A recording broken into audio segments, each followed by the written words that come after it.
Hi everyone, I have a thought-provoking question. So I often get times, I often get times, I often get asked, uh, I get asked oftentimes, there you go, about why are you in a wheelchair? And ultimately it's okay. I am grateful to help educate, right? The whole spinal cord injury thing. A lot of people don't have all of the information and fully understand what a spinal cord injury is and how it affects people differently. Even if you have the same exact injury level, right? A thoracic injury, a lumbar injury, or a cervical injury of the spine, it can affect people differently, even if it's the identical same classification of an injury, right? If it's a classified ASIA A, ASIA B, C, D. What does ASIA stand for? Just to give you guys some insight, ASIA stands for the American Spinal Cord Injury Association, the ASIA scale. So, with that being said, I get asked, I would say probably daily, what's wrong with you? Why are you in a wheelchair? And how does it affect your life? And sometimes, I don't know about you, I'm very open to answer this question because it's part of my purpose is to help educate and inform.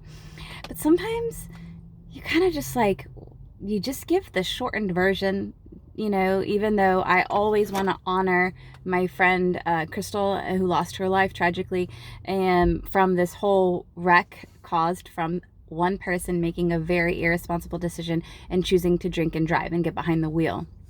That definitely affected many, many lives. It was a ripple effect. It didn't just affect the drunk driver who caused the accident, but it tragically took her life, as well as my friend and Jesse, who was the sober driver in the vehicle that I was a backseat passenger in.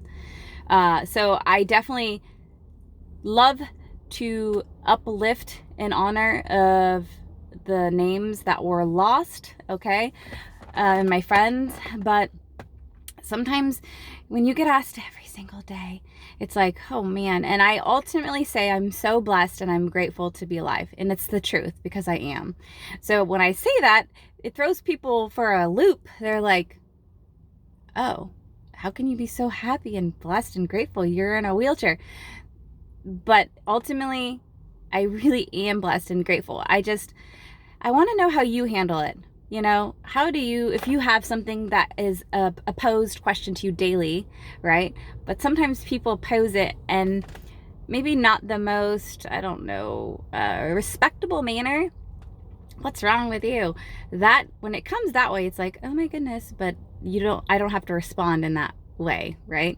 I say, well, actually, if you're inquiring about why I use a wheelchair for daily mobility, that's what you're inquiring about? Oh, okay. So this is ABC, right? But it does happen so often where it takes, I'd say, at least 30 minutes a day out of my life. But I know it's for a purpose. It's for a higher reason. I'm curious, what do you do? What is your response when someone asks you, what's wrong with you? Why are you like that? How does it affect your life? Right? And oftentimes when people will say they want to help you, I love the help and I'm grateful. I'm so grateful for the help. I am. But sometimes I feel like, oh, they're just asking to help me because they want to know the story. They want to know the why. But then I go back to my purpose and I understand this is part of it. This is part of the big picture, right? I knew that I was called to be a teacher since I was younger, and in the entertainment world and whatnot, because that's the number one way to reach the global masses, right? So how do you answer that question when someone proposes there's something wrong with you and you just use a wheelchair or you have a cane? Comment. I can't wait to hear your responses and I look forward to engaging with you. Thank you for your support and following and supporting me along my journey in my community.